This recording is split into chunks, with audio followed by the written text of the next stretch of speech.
Dans les archives poussiéreuses du diocèse de Bourges, un registre paroissial porte une annotation troublante à l'encre rouge.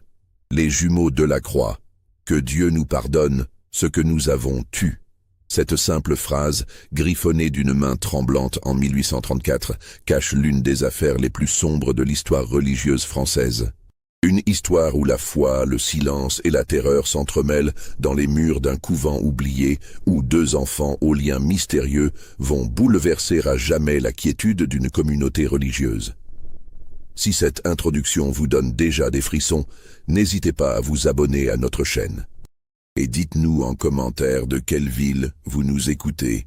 Nous adorons savoir d'où viennent nos auditeurs passionnés de mystère. Maintenant, plongeons ensemble dans cette histoire qui va vous glacer le sang et vous tenir en haleine jusqu'au bout. L'année 1834 marque une période de profonde transformation pour la France catholique. 5 ans après la Révolution de Juillet qui a porté Louis-Philippe au pouvoir, l'Église tente de reconquérir son influence perdue durant les bouleversements révolutionnaires.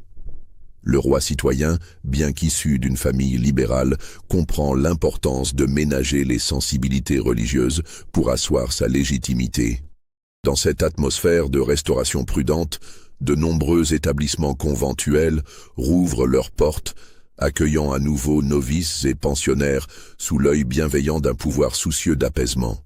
C'est dans ce contexte délicat que nous nous rendons dans la région du Berry, à une quinzaine de lieues au sud de Bourges, capitale spirituelle de cette province au riche passé religieux. Ici, entre les collines douces couvertes de vignobles et les forêts de chênes centenaires, se dresse le couvent Sainte-Agnès, joyau de l'architecture religieuse du grand siècle. Construit entre 1642 et 1658 sur les ruines d'une ancienne abbaye cistercienne détruite lors des guerres de religion, l'établissement témoigne de la grandeur retrouvée du catholicisme français sous le règne de Louis XIV. L'architecte Jean-Baptiste Leroux, disciple de François Mansart, a conçu un ensemble harmonieux qui marie la sobriété monastique à l'élégance classique. Les bâtiments, disposés autour de 3 cours intérieures, s'élèvent sur 2 étages de pierre blonde, extraites des carrières locales. Les toitures d'ardoise grise, ponctuées de lucarnes à frontons triangulaires, dominent un paysage de jardins soigneusement entretenus où alternent parterres à la française, potagers conventuels et vergers aux arbres fruitiers centenaires. La chapelle, œuvre maîtresse de l'ensemble, impressionne par ses proportions majestueuses. Sa nef unique, longue de 40 mètres, s'élève vers une voûte en berceau ornée de caissons sculptés représentant les vertus théologales. Le chœur, surélevé de 3 marches, abrite un retable de marbre polychrome commandé en 1698 aux ateliers du faubourg Saint-Antoine. Les stalles de chêne cirées, finement ouvrage par les artisans locaux, peuvent accueillir jusqu'à 60 religieuses pour les offices quotidiens. Les vitraux, miraculeusement préservés des fureurs révolutionnaires grâce à la diligence de fidèles qui les ont démontés et cachés, racontent la vie de Sainte Agnès de Rome, patronne de l'établissement. Ces verrières du XVIIe siècle, réalisées dans les ateliers parisiens de Pierre Lepot, baignent le sanctuaire d'une lumière polychrome qui varie selon les heures et les saisons, créant une atmosphère de recueillement propice à la méditation. L'établissement a survécu aux fureurs révolutionnaires grâce à la protection discrète de familles nobles locales et à l'habileté politique de ses dirigeantes successives. Contrairement à tant d'autres institutions religieuses vendues comme biens nationaux ou transformées en granges, le couvent Sainte-Agnès a conservé son intégrité architecturale et spirituelle. Cette survie miraculeuse s'explique en partie par son rôle éducatif. Même les autorités révolutionnaires les plus farouches reconnaissaient la nécessité d'instruire les enfants de la bourgeoisie locale. Sous la Restauration, l'établissement retrouve progressivement sa vocation première. Ses murs de pierre, ses couloirs voûtés et ses jardins clos abritent désormais une communauté de sœurs cloîtrées dédiées à l'éducation des jeunes filles de la bourgeoisie et de l'aristocratie provinciale. Les pensionnaires, issus des meilleures familles du Berry, de l'Orléanais et parfois même de Paris, viennent y parfaire une éducation qui mêle instruction religieuse, bonnes manières et accomplissement féminin traditionnel. Mère supérieure. Mathilde de Beaumont règne sur cette institution avec une autorité que tempère sa profonde spiritualité. Âgée de 60 ans en cette année 1834, cette femme au port altier et au regard perçant incarne parfaitement l'idéal de la religieuse éducatrice telle que le conçoit l'Église post-révolutionnaire. Issue d'une famille de la petite noblesse normande ruinée par la Révolution, elle a embrassé la vie religieuse autant par vocation que par nécessité, trouvant dans le service de Dieu une forme de revanche sociale et spirituelle. Son parcours singulier en fait une figure respectée bien au-delà des murs du couvent. Ancienne dame de compagnie de Madame la Duchesse d'Angoulême, fille de Louis XVI, elle a côtoyé dans l'exil les plus hautes sphères de l'aristocratie française. Cette expérience de la cour, même en exil, lui a donné une connaissance intime des codes sociaux et des subtilités politiques qui lui servent aujourd'hui dans la direction de son établissement. Arrivée au couvent Sainte-Agnès en 1820, elle y a pris ses fonctions de supérieure en 1825, succédant à Mère Angélique de Montmorency, octogénaire fatiguée par les épreuves révolutionnaires. Depuis cette date, elle s'emploie méthodiquement à restaurer la grandeur de l'établissement, non seulement dans ses aspects matériels, mais surtout dans sa réputation spirituelle et éducative. Sous son autorité ferme mais juste, une quinzaine de religieuses s'occupent d'une trentaine de pensionnaires, âgés de 7 à 16 ans. Chaque sœur a sa spécialité. Sœur Marie-Célestine, ancienne fille d'honneur de la reine Marie-Antoinette, enseigne les bonnes manières et la danse. Sœur Angélique, formée chez les Ursulines de Tours, se charge du catéchisme et de l'histoire sainte. Sœur Bénédicte, jeune novice issue d'une famille de magistrats parisiens, initie les pensionnaires aux rudiments du latin et de la littérature classique. Sœur Thérèse, l'infirmière de l'établissement, mérite une mention particulière.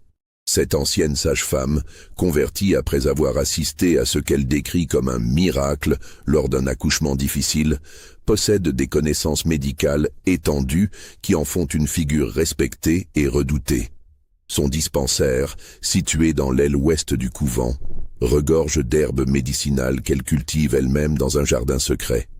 Les pensionnaires la surnomment « mère guérisseuse » et viennent la consulter pour tous leurs maux, physiques ou moraux. Frère Antoine Durieux, confesseur attitré de l'établissement, complète cette équipe. Âgé de 55 ans, cet ancien professeur de théologie au séminaire de Bourges a embrassé la vie monastique après la mort de ses parents. Franciscain fervent, il incarne cette spiritualité simple et chaleureuse qui caractérise l'ordre de Saint François. Les pensionnaires apprécient sa manière paternelle d'aborder les questions de conscience et sa capacité à transformer les leçons de morale en récits captivants. L'atmosphère du couvent baigne dans cette religiosité intense typique du renouveau catholique.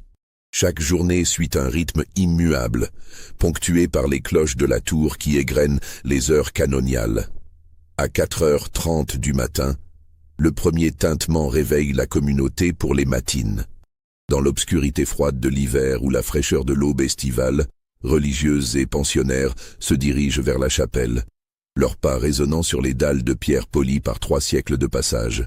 L'office des matines, chanté dans la pénombre que percent en seulement quelques cierges, crée une atmosphère de recueillement mystique. Les voix féminines s'élèvent dans les voûtes gothiques, portant vers le ciel les psaumes millénaires. Les pensionnaires, alignés dans leur stalles selon leur âge, participent à cette prière collective qui marque leur appartenance à la grande famille chrétienne. Après une collation frugale prise en silence dans le réfectoire, commence la journée d'études. Les salles de classe, situées au premier étage de l'aile sud, bénéficient d'une exposition optimale qui permet d'économiser les chandelles. Les murs, blanchis à la chaux et ornés de crucifix et d'images pieuses, créent un cadre propice à la concentration. Chaque salle a sa spécificité. Ici la classe de catéchisme avec ses grandes gravures représentant les mystères de la foi. Là, la salle de travaux manuels où s'alignent les métiers à broder et les fuseaux à dentelle. Le silence règne dans les couloirs, brisé seulement par le claquement des sabots de bois sur la pierre froide et les murmures des oraisons. Ce silence n'est pas oppressant mais recueilli, créant une bulle de paix qui protège du monde extérieur et de ses agitations. Les pensionnaires apprennent rapidement à moduler leur voix, à mesurer leurs gestes, à composer leur attitude selon les règles d'une vie communautaire harmonieuse. Les fenêtres à meneaux, vestiges de l'architecture primitive, filtrent une lumière douce qui dessine des croix d'ombre sur les murs. Cette géométrie sacrée, répétée à l'infini dans tout l'établissement, rappelle constamment la présence divine qui imprègne chaque pierre, chaque recoin de cette maison consacrée à l'éducation chrétienne.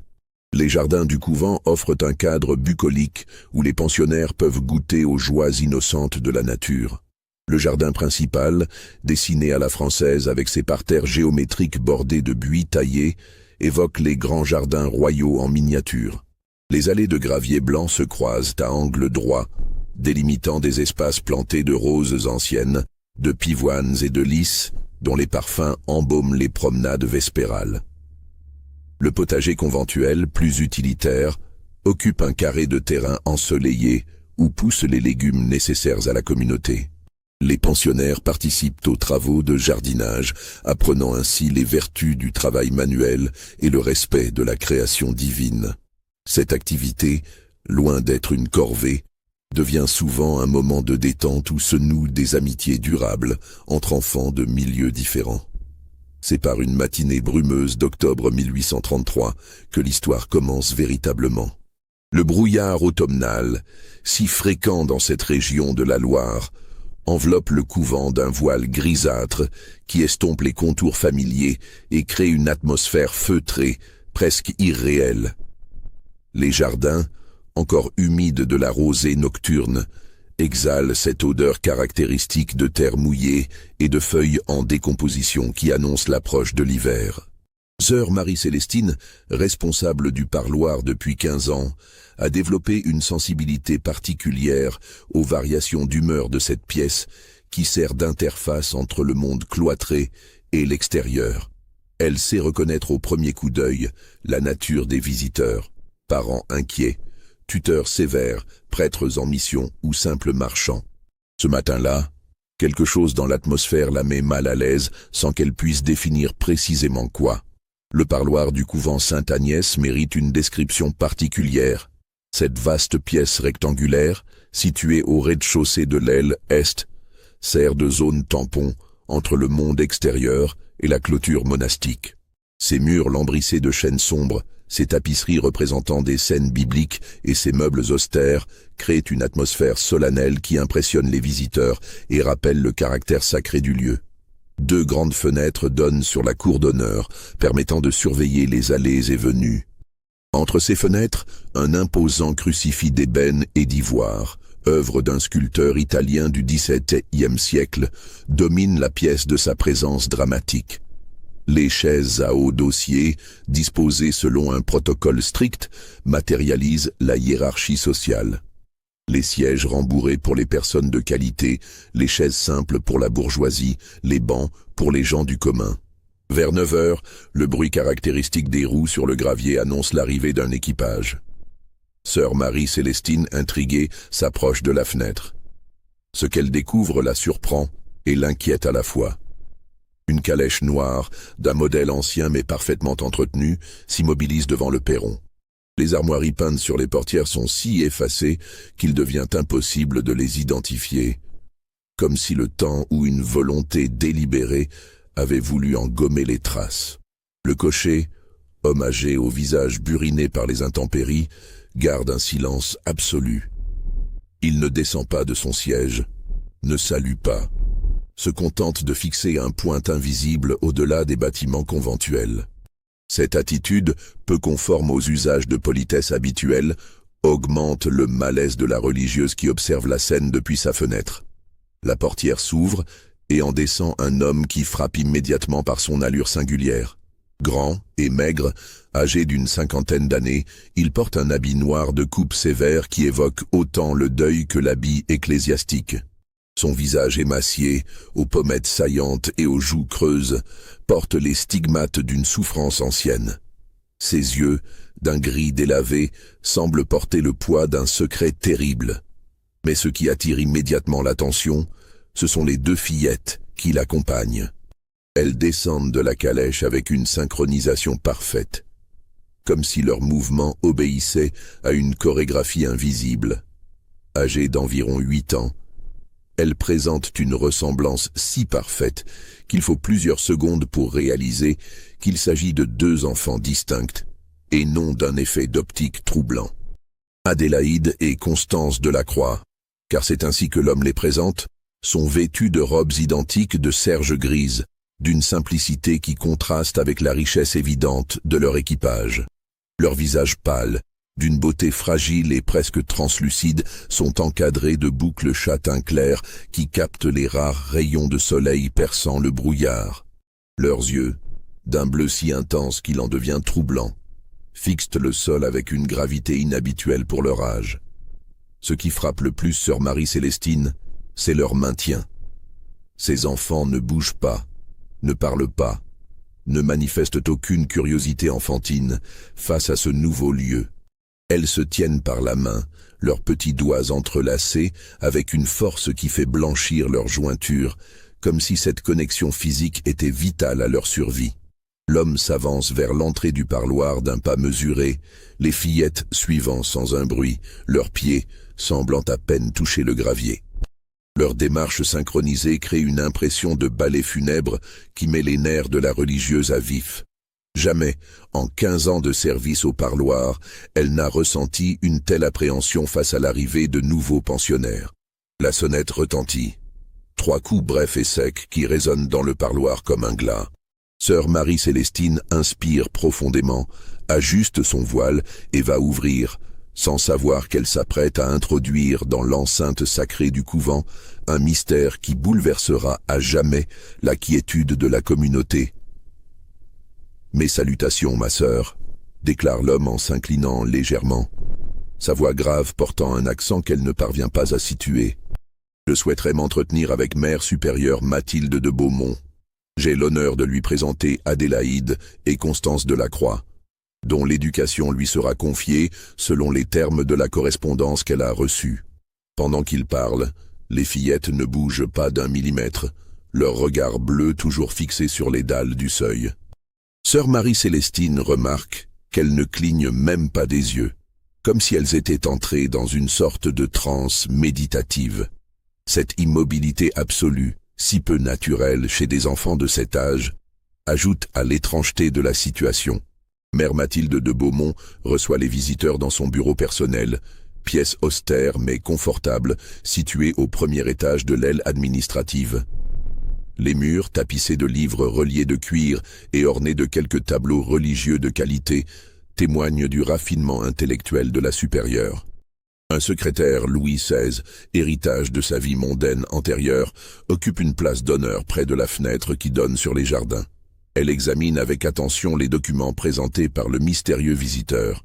La lettre de créance, rédigée sur un papier de qualité mais sans en-tête identifiable, porte la signature d'un certain comte Alphonse de Montclair, nom qu'elle ne reconnaît pas, malgré sa connaissance approfondie de la noblesse locale et parisienne.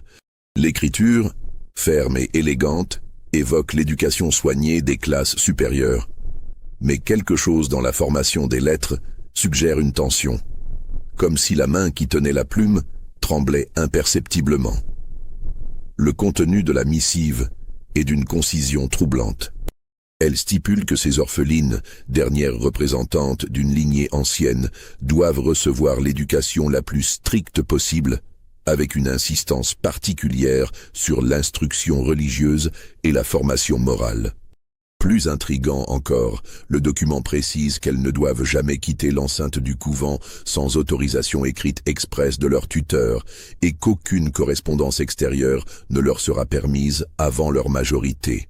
Une traite bancaire considérable accompagne la demande, tirée sur la banque Rothschild de Paris et suffisante pour couvrir la pension des fillettes pendant 10 années complètes. Cette somme, équivalente aux émoluments annuels de 3 professeurs d'université, témoigne de la richesse de celui qui finance cette éducation, mais aussi de son désir évident d'acheter le silence et la discrétion. Les conditions vous semblent-elles acceptables, ma sœur ? Demande l'homme, ses yeux gris scrutant le visage de la supérieure avec une intensité dérangeante. Mère Mathilde hésite. Son expérience lui a appris à se méfier des arrangements trop avantageux financièrement, souvent synonymes de complications ultérieures. Cependant, la détresse évidente des enfants et la somme proposée, qui permettrait de financer plusieurs projets d'amélioration de l'établissement, pèsent dans sa décision. Les modalités financières sont satisfaisantes, répond-elle prudemment. Cependant, j'aimerais en savoir davantage sur l'origine de ces enfants et les raisons de cette discrétion particulière que vous exigez. L'homme se raidit imperceptiblement, ses mains se crispant sur les accoudoirs de sa chaise. Un silence pesant s'installe dans le bureau, troublé seulement par le tic-tac régulier de la pendule boule qui trône sur la cheminée. Ces enfants ont connu des épreuves terribles, ma sœur. Leur famille a été, disons, victime des bouleversements de notre époque. Leur tuteur légitime souhaite qu'elles grandissent à l'abri des regards indiscrets et des tentations du monde. N'est-ce pas là la vocation même de votre établissement ? Cette réponse évasive ne satisfait pas entièrement Mère Mathilde, mais quelque chose dans le ton de l'homme, une douleur profonde et sincère, la convainc de ne pas insister. Elle se tourne vers les fillettes, toujours immobiles près de la porte, leurs mains toujours entrelacées. « Mes enfants », dit-elle avec cette douceur particulière qu'elle réserve aux pensionnaires les plus jeunes, « approchez-vous, n'ayez pas peur. » Pour la première fois depuis leur arrivée, les jumelles bougent. Elles s'avancent d'un même pas, leurs pieds touchant le sol exactement au même rythme, créant un seul bruit de pas au lieu de 2. Arrivées devant le bureau de la supérieure, elles s'arrêtent net et lèvent simultanément leur visage vers elle. Mère Mathilde ressent un choc profond en croisant leurs regards. Ses yeux d'enfant portent une maturité troublante, comme s'ils avaient vu des choses qu'aucun être humain de cet âge ne devrait connaître. Plus troublante encore, elle a l'impression étrange qu'elle la regarde avec exactement la même expression, la même inclinaison de tête, le même léger froncement de sourcils. « Comment vous appelez-vous, mes petites ?» demande-t-elle, s'efforçant de garder un ton maternel. « Adélaïde » murmure la fillette de droite d'une voix à peine audible. « Constance » répond celle de gauche, dans un souffle identique. Leur voix, parfaitement similaires dans le timbre et l'intonation, créent un effet de stéréophonie troublant. Mère Mathilde remarque qu'elles ont parlé exactement en même temps, leurs lèvres s'ouvrant et se fermant dans un synchronisme parfait. « Avez-vous des questions sur votre nouvelle demeure ? Souhaitez-vous me dire quelque chose ?» Les fillettes échangent un regard rapide, communication silencieuse d'une intensité surprenante pour leur âge. Puis, de nouveau à l'unisson, elles secouent la tête négativement, leurs boucles châtaines balayant leurs épaules de manière identique. L'homme se lève brusquement, comme pressé d'en finir avec ses formalités. « Je dois maintenant prendre congé, ma sœur. Ces enfants sont désormais sous votre protection et votre autorité. Je vous fais confiance pour faire d'elles de parfaites chrétiennes. » Il se dirige vers la porte sans un regard vers les fillettes, mais Mère Mathilde l'interpelle. « Monsieur, comment pourrons-nous vous contacter en cas de nécessité ?» L'homme s'arrête sans se retourner, ses épaules se contractant visiblement. « Vous ne le pourrez pas, ma sœur. En cas d'urgence absolue, écrivez au notaire dont les coordonnées figurent dans le dossier.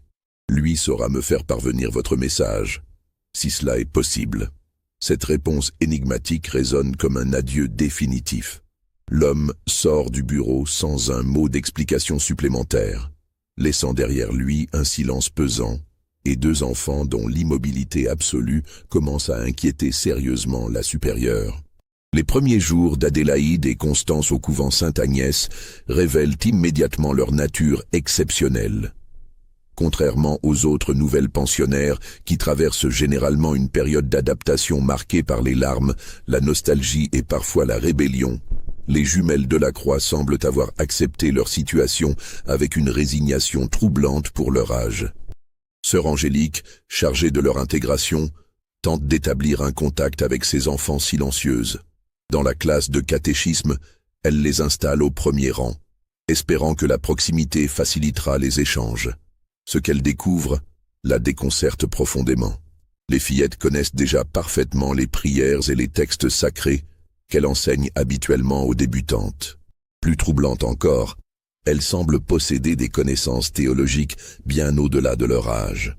Quand la religieuse évoque les mystères de la Trinité, concept habituellement difficile à saisir pour de jeunes esprits, Adélaïde et Constance échangent des regards entendus, comme si elles partageaient une compréhension intime de ces questions métaphysiques. « Mes enfants », demande sœur Angélique un matin, « pouvez-vous me réciter le credo ?»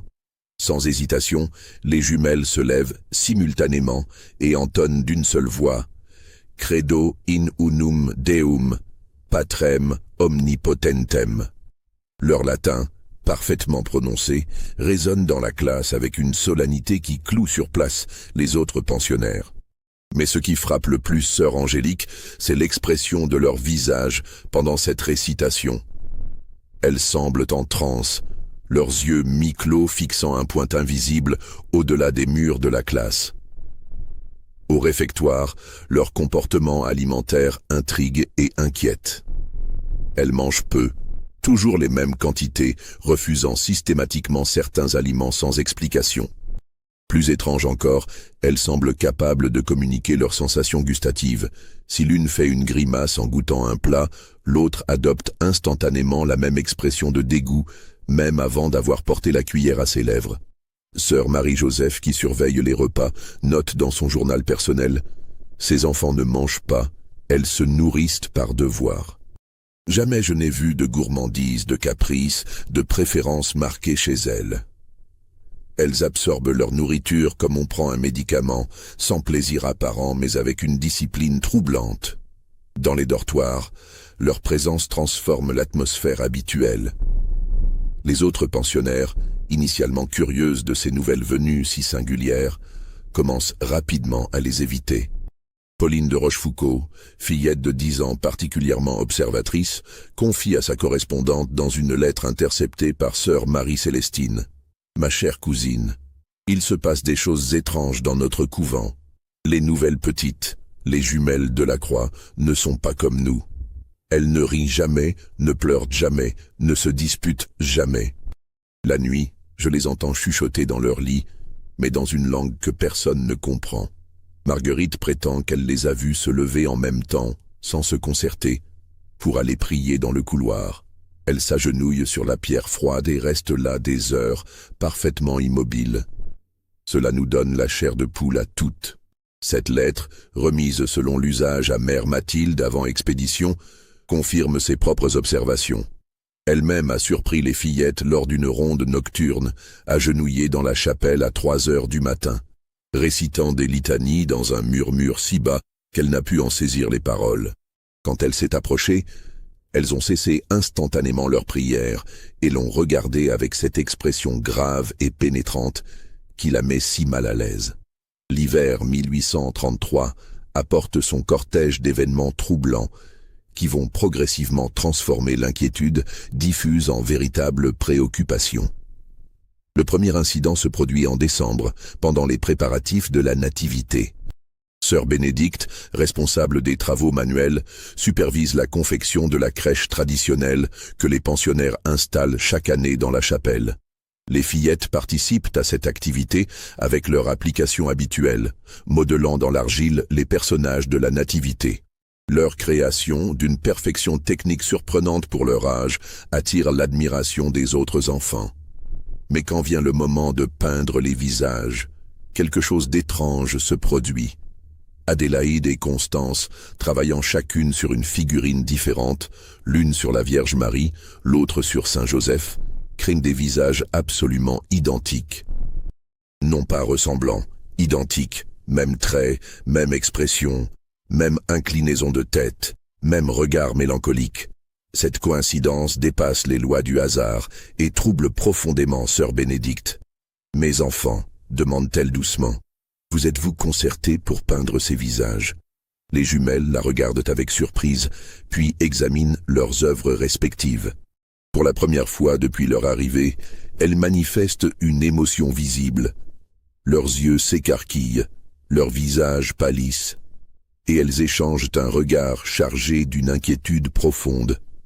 Sans un mot, elles posent leurs pinceaux et quittent l'atelier, laissant derrière elles deux figurines au réalisme saisissant et à la ressemblance troublante. Cet incident marque le début d'une série d'événements inexpliqués qui vont crescendo dans l'étrangeté. Sœur Thérèse, l'infirmière du couvent, note dans son registre médical une particularité déconcertante. Quand l'une des jumelles présente un symptôme physique, l'autre développe exactement les mêmes manifestations dans un délai très court. Le phénomène se manifeste pour la première fois lors d'une épidémie de grippe qui frappe l'établissement en janvier 1834. Adélaïde, exposée au virus par le contact avec une pensionnaire malade, développe les premiers symptômes. Fièvre, maux de tête, courbatures. Constance, qui n'a eu aucun contact avec la malade et a même été isolée préventivement dans une aile différente du couvent, présente exactement les mêmes symptômes 12 heures plus tard. Sœur Thérèse, formée aux méthodes médicales modernes, cherche une explication rationnelle. Elle sépare davantage les fillettes, les soigne séparément, prend leur température à intervalles réguliers. Ces observations, consignées méticuleusement, révèlent une synchronisation parfaite. Quand la fièvre d'Adélaïde atteint 39 degrés, celle de Constance grimpe au même niveau dans l'heure qui suit. Quand les symptômes de l'une s'atténuent, ceux de l'autre suivent la même courbe de rémission. C'est contraire à toutes les lois médicales que je connais, confie-t-elle à mère Mathilde. Ces enfants semblent partager leurs sensations physiques d'une manière qui défie l'entendement. J'ai eu l'occasion de soigner d'autres jumeaux dans ma carrière, mais jamais je n'ai observé un tel phénomène. Plus troublant encore, les fillettes commencent à manifester des connaissances qu'elles ne devraient pas posséder. Un matin de février, sœur Angélique enseigne l'histoire sainte aux plus jeunes pensionnaires. Elle évoque le sacrifice d'Abraham, épisode biblique traditionnellement difficile à expliquer aux enfants. Quand elle demande à la classe ce qu'elle pense de ce récit, Adélaïde lève timidement la main. « Ma sœur, dit-elle de sa voix douce, Abraham a entendu la voix de Dieu, mais comment peut-on être certaine que c'était vraiment Dieu et non autre chose ?»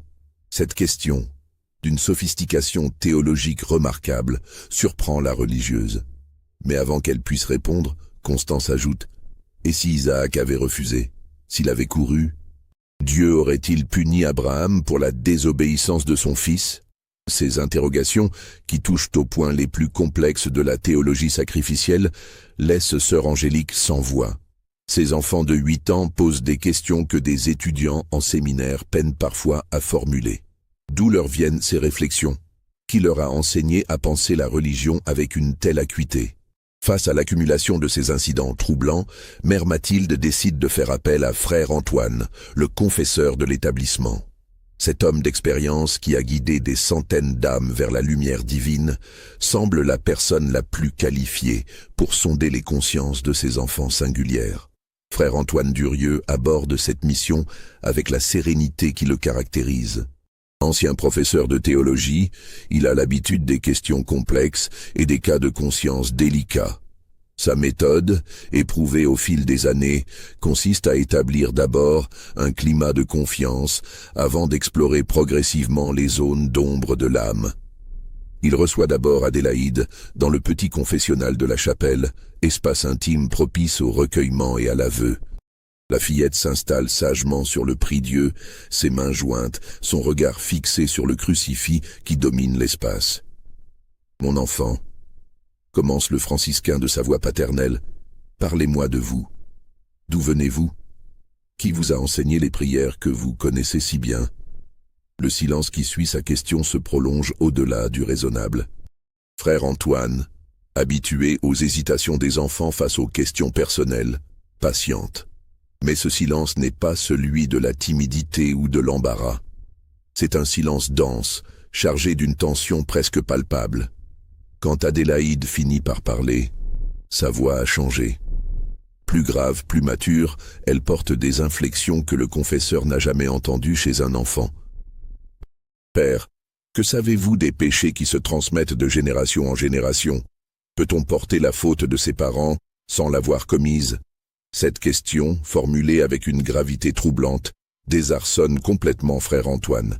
Voici une enfant de 8 ans qui l'interroge sur l'hérédité du péché originel, concept théologique d'une complexité extrême. Mais plus inquiétant que la question elle-même, c'est le ton sur lequel elle est posée, comme si l'enfant connaissait déjà la réponse et testait les connaissances de son interlocuteur. « Mon enfant, répond-il prudemment, le péché originel nous touche tous, mais Dieu dans sa miséricorde. » Non, l'interrompt Adélaïde avec une fermeté qui le glace. Je ne parle pas du péché d'Adam et Ève. Je parle des péchés particuliers, ceux qui souillent le sang d'une lignée, qui marquent les enfants avant même leur naissance. Frère Antoine sent un frisson lui parcourir l'échine. Cet enfant évoque des concepts qui relèvent davantage de la superstition médiévale que de la théologie chrétienne moderne. D'où lui viennent ces idées? Qui a pu l'influencer ainsi? Ma fille, tente-t-il de reprendre le contrôle de l'entretien. Dieu aime tous ses enfants également. Aucune faute des parents ne peut... Adélaïde le regarde alors directement dans les yeux et frère Antoine ressent un choc profond. Ce regard d'enfant porte une maturité, une connaissance du mal qui lui semble impossible à cet âge.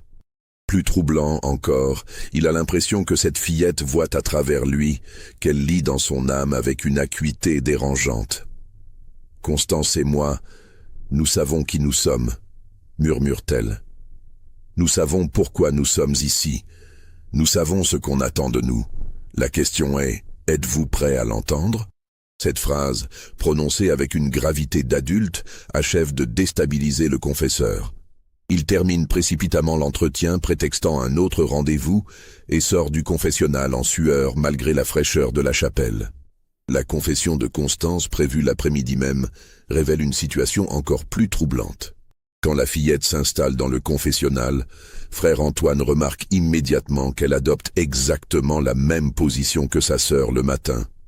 Même main jointe, même inclinaison de tête, même regard fixé sur le crucifix. « Mon père » commence-t-elle sans attendre ces questions. « Adélaïde vous a parlé ce matin des péchés héréditaires. Vous étiez troublé par ces paroles. Voulez-vous que je vous explique ce qu'elle n'a pas dit ?» Cette entrée en matière sidère frère Antoine. Comment cet enfant peut-elle connaître le contenu de la confession de sa sœur? Elles ont été séparées toute la journée, surveillées en permanence par les religieuses. Aucune communication n'a été possible entre elles. « Comment savez-vous » commence-t-il. « Ce qu'Adélaïde sait, je le sais », répond simplement Constance. « Ce qu'elle ressent, je le ressens. Ce qu'elle pense, je le pense. Nous sommes deux, mais nous sommes une. Est-ce cela qui vous effraie ?» Frère Antoine, homme pourtant habitué aux manifestations mystiques et aux phénomènes spirituels inexpliqués, se sent dépassé par cette situation. Ses enfants parlent d'elles-mêmes comme d'une entité double, évoquent des connexions qui défient les lois naturelles, manifestent des connaissances qui ne peuvent venir que d'expériences terribles. Il sort de ce second entretien profondément ébranlé et se rend immédiatement chez mère Mathilde. Ses mains tremblent encore quand il frappe à la porte du bureau de la supérieure. « Ma sœur, » déclare-t-il sans préambule, « ces enfants portent un fardeau qui dépasse mon entendement. Il faudra un prêtre plus expérimenté que moi pour sonder leurs âmes. Je ne veux plus les confesser. » Cette déclaration, venant d'un homme réputé pour sa patience et sa compréhension, alarme profondément mère Mathilde. Si frère Antoine, qui a guidé les consciences les plus troublées, refuse de s'occuper de ses fillettes, c'est que la situation dépasse effectivement le cadre habituel. Cette révélation du confesseur vous glace le sang? Vous n'imaginez pas encore ce qui nous attend. Likez cette vidéo et dites-nous en commentaire, que pensez-vous que cachent vraiment ces jumelles? Leur secret va bientôt être révélé et il est plus sombre que tout ce que vous pouvez imaginer. Profondément troublée par le rapport de frère Antoine, mère Mathilde décide de mener sa propre enquête sur l'origine des jumelles de la croix. Son expérience de la vie aristocratique et ses relations étendues dans les milieux nobles et ecclésiastiques lui donnent accès à des sources d'informations habituellement fermées aux simples religieuses.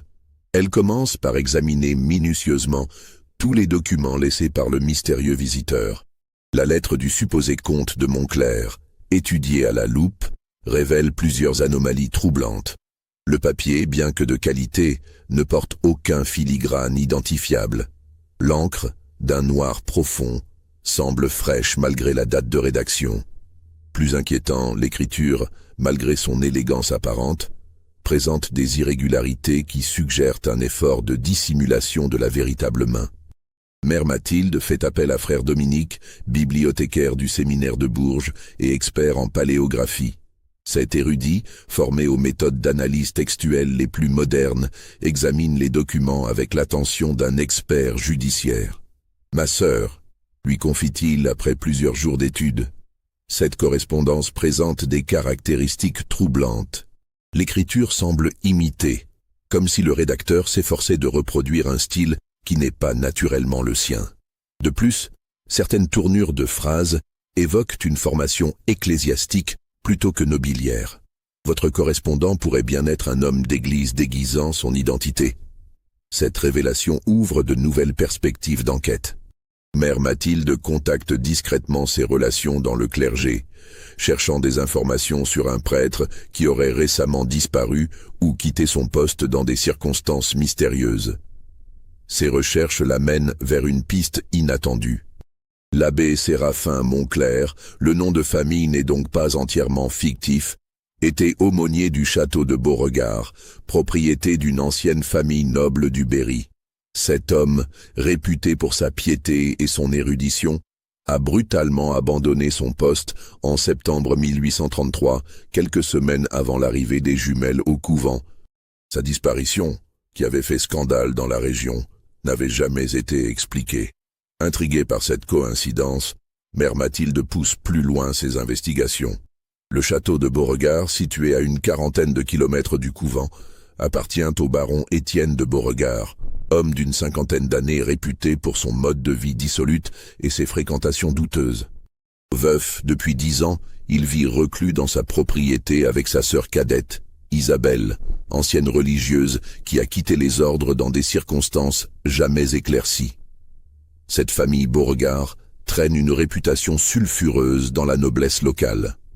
Des rumeurs persistantes évoquent des pratiques étranges, des réunions nocturnes, une religiosité déviante qui mélange christianisme et superstitions anciennes.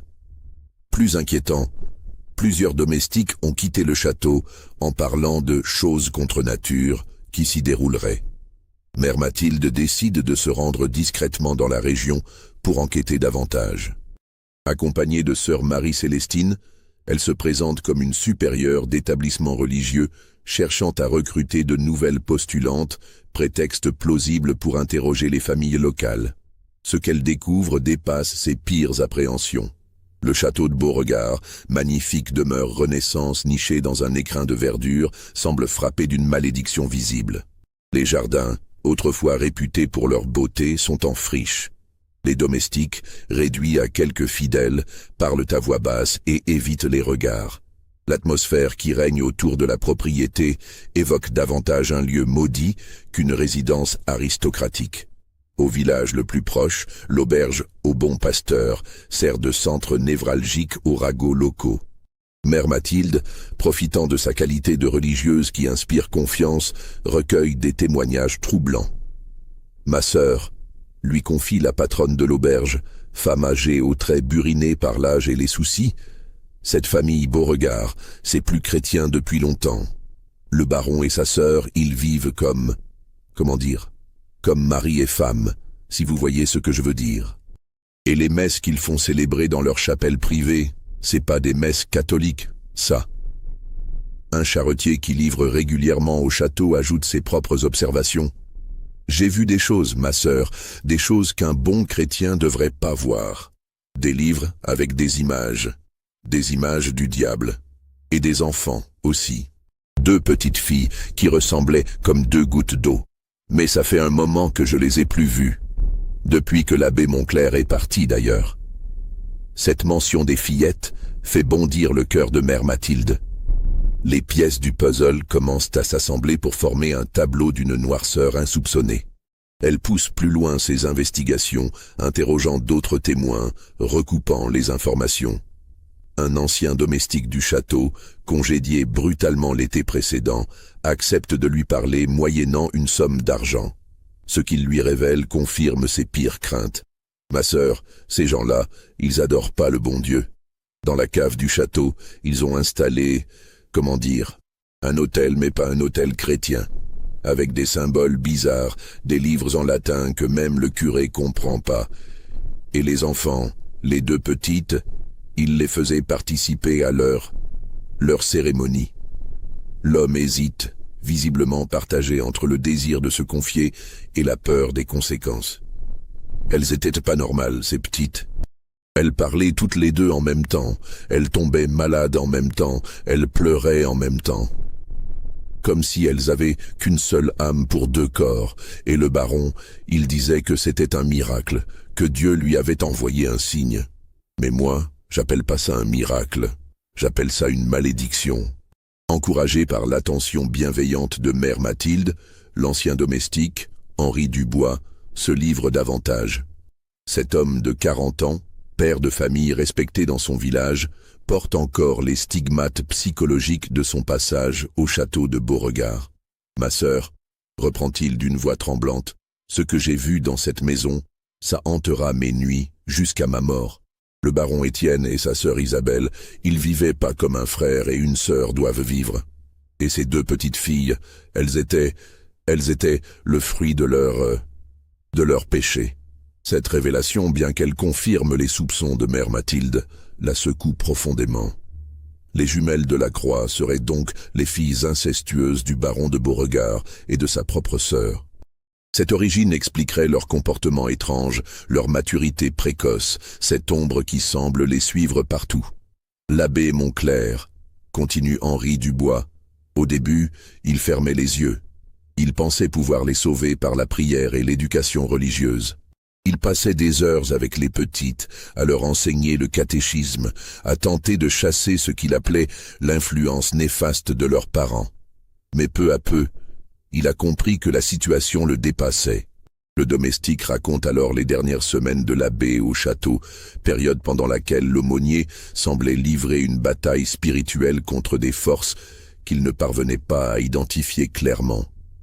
Il priait de plus en plus, parfois toute la nuit. Je l'entendais dans la chapelle, réciter des exorcismes, invoquer la protection divine.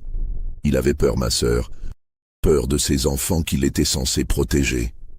Parce que, voyez-vous, ces petites, elles savaient des choses qu'aucun enfant devrait savoir. Henri Dubois baisse la voix, regardant nerveusement autour de lui comme s'il craignait d'être entendu. Un jour, j'ai surpris une conversation entre l'abbé et les fillettes.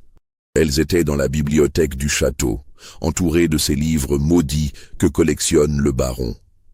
L'abbé leur demandait d'où elles tenaient certaines connaissances, comment elles pouvaient réciter des textes qu'elles n'avaient jamais étudiés.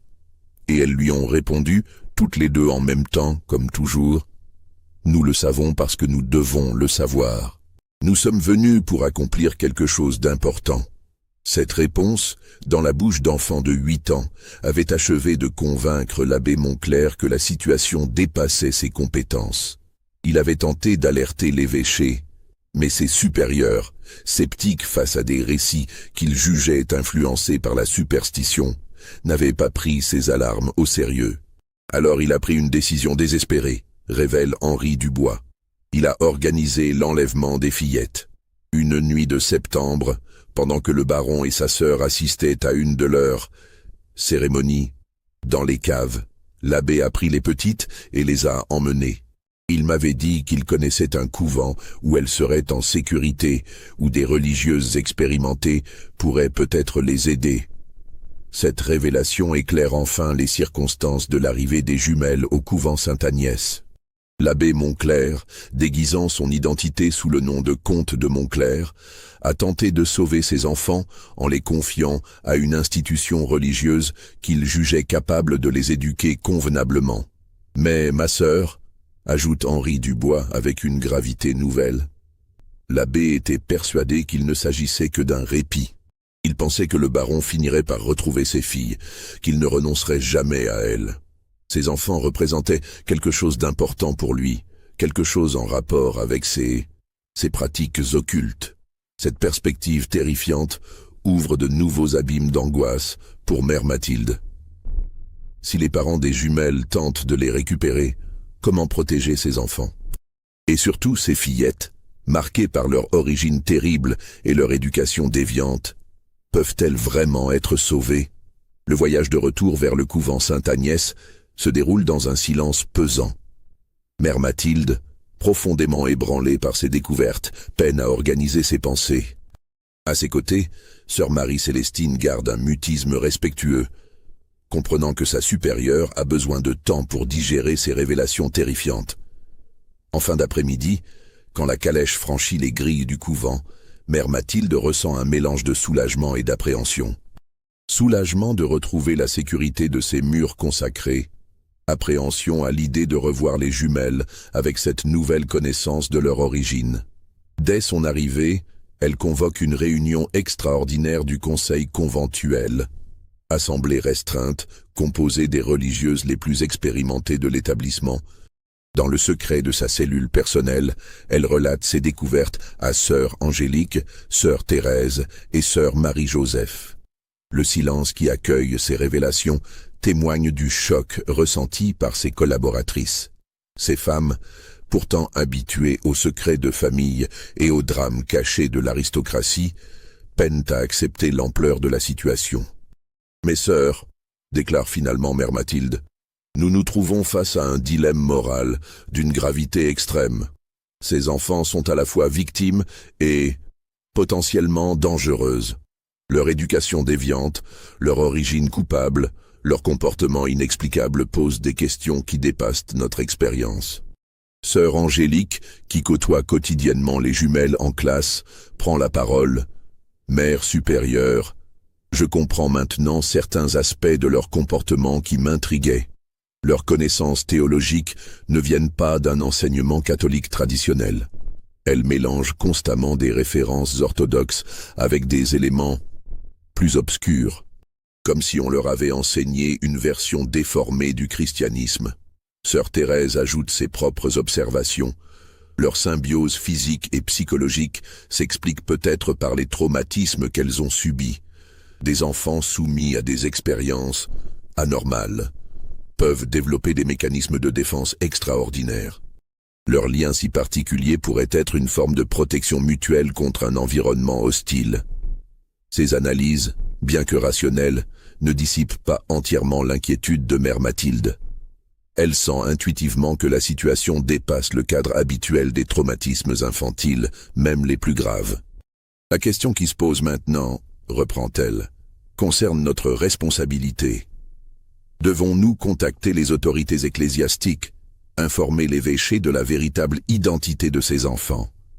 Ou au contraire, respecter le sacrifice de l'abbé Moncler et tenter de les éduquer dans l'ignorance de leur passé? Cette question divise le conseil. Sœur Marie-Joseph, la plus jeune, plaide pour la transparence totale, estimant que seule la vérité peut mener à une véritable rédemption.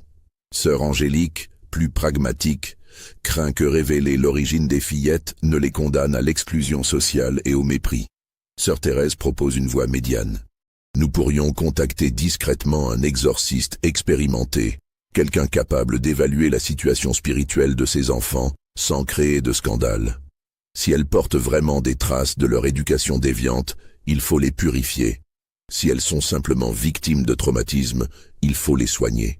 Cette suggestion séduit mère Mathilde, qui y voit un compromis raisonnable entre prudence et responsabilité spirituelle. Elle connaît, par ses relations dans l'Église, le père Augustin Morel, dominicain réputé pour son expertise dans les questions d'influence démoniaque et de possession. Cet homme de science autant que de foi pourrait évaluer objectivement la situation. Le père Augustin Morel arrive au couvent Sainte-Agnès par une soirée de mars 1834, quand les premiers bourgeons annoncent timidement l'approche du printemps. Cet homme de 60 ans, au physique imposant et au regard perçant, porte dans sa personne cette autorité naturelle qui caractérise les grands spirituels. Ancien professeur de théologie dogmatique à la Sorbonne, il a consacré sa vie à l'étude des phénomènes spirituels extraordinaires. Son ouvrage, De la distinction entre mystique et démoniaque, fait autorité dans les cercles ecclésiastiques, et ses expertises sont sollicitées dans toute l'Europe catholique. Mère Mathilde l'accueille avec un mélange de soulagement et d'appréhension. Soulagement d'avoir enfin un expert capable d'évaluer la situation, appréhension de ce que cet examen pourrait révéler sur la nature véritable des jumelles. « Mon père », explique-t-elle lors de leur premier entretien, ces enfants présentent des caractéristiques qui dépassent notre entendement. Leur comportement, leur connaissance, leur connexion semblent relever d'influences que nous ne parvenons pas à identifier. Le père Morel écoute attentivement le récit de mère Mathilde, prenant des notes dans un carnet de cuir usé. Son visage reste impassible, mais ses yeux trahissent une attention soutenue qui témoigne de l'intérêt que suscite cette affaire. « J'examinerai ces enfants selon les méthodes éprouvées », déclare-t-il simplement. La vérité, quelle qu'elle soit, finira par émerger. Le lendemain matin, le dominicain commence son évaluation dans la petite chapelle privée du couvent. Il fait venir les jumelles séparément, espérant briser leur symbiose habituelle pour mieux cerner leur personnalité individuelle. Adélaïde entre la première, ses pas silencieux sur les dalles de pierre. Le père Morel remarque immédiatement son maintien. Droite, composée, elle avance sans la timidité naturelle d'un enfant face à un inconnu. « Mon enfant, asseyez-vous », dit-il en désignant un banc face à lui. Adélaïde obéit, mais au lieu de baisser les yeux comme le feraient la plupart des fillettes de son âge, elle le regarde directement. Ce regard, d'une intensité troublante, semble sonder l'âme du prêtre avec une acuité dérangeante. « Parlez-moi de votre foi », commence le père Morel. « Laquelle ?» répond immédiatement Adélaïde. Cette réponse inattendue déstabilise le dominicain. Un enfant de 8 ans ne devrait pas connaître l'existence de plusieurs formes de foi, encore moins les distinguer avec une telle précision. Expliquez-vous, mon enfant. Il y a la foi qu'on enseigne ici, celle des livres et des prières. Et il y a l'autre foi, celle qu'on nous a montrée avant, celle qui révèle ce que les hommes d'église préfèrent cacher. Le père Morel sent un frisson lui parcourir l'échine. Cette fillette évoque clairement son éducation antérieure dans des termes qui suggèrent une initiation à des pratiques hétérodoxes. Que savez-vous de cette autre foi ? Adélaïde sourit alors, et ce sourire glace le sang du dominicain. Ce n'est pas le sourire innocent d'un enfant, mais l'expression de quelqu'un qui détient un savoir dangereux. Je sais que Constance et moi, nous sommes spéciales. Nous sommes nés d'un amour défendu, mais cet amour nous a donné des dons. Nous pouvons voir ce que les autres ne voient pas, ressentir ce que les autres ne ressentent pas. Nous sommes 2 corps pour une seule âme supérieure. Ces paroles, prononcées avec une conviction troublante, révèlent l'ampleur de l'endoctrinement subi par ces enfants. Le père Morel comprend qu'il ne s'agit pas de simple influence démoniaque, mais d'une manipulation psychologique complexe, mêlant éléments religieux et occultisme. L'entretien avec Constance confirme ses soupçons. La fillette répète presque mot pour mot les déclarations de sa sœur, mais ajoute des détails terrifiants. Nos parents nous ont expliqué que nous étions l'accomplissement d'une prophétie ancienne. 2 enfants nés de l'union interdite, destinés à ouvrir une voie vers autre chose. Mais l'abbé Monclerc nous a enlevés avant que nous puissions terminer notre mission. Face à ces révélations, le père Morel comprend qu'il doit agir rapidement. Il convoque mère Mathilde et lui expose ses conclusions. Ces enfants ont été victimes d'un endoctrinement systématique mêlant éléments gnostiques et pratiques occultes. Leurs parents les considéraient comme des instruments destinés à accomplir des rituels blasphématoires. L'abbé Monclerc a eu raison de les arracher à cette influence, mais le mal est profondément enraciné. La nuit suivante, comme pour confirmer les craintes du dominicain, un événement dramatique se produit. Henri, le portier du couvent, découvre au petit matin les grilles forcées et une lettre clouée sur la porte de la chapelle.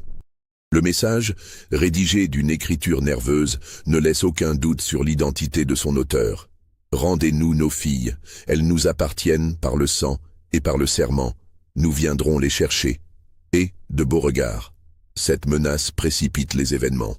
Mère Mathilde, le père Morel et l'évêque de Bourges, alertés en urgence, décident d'une mesure radicale.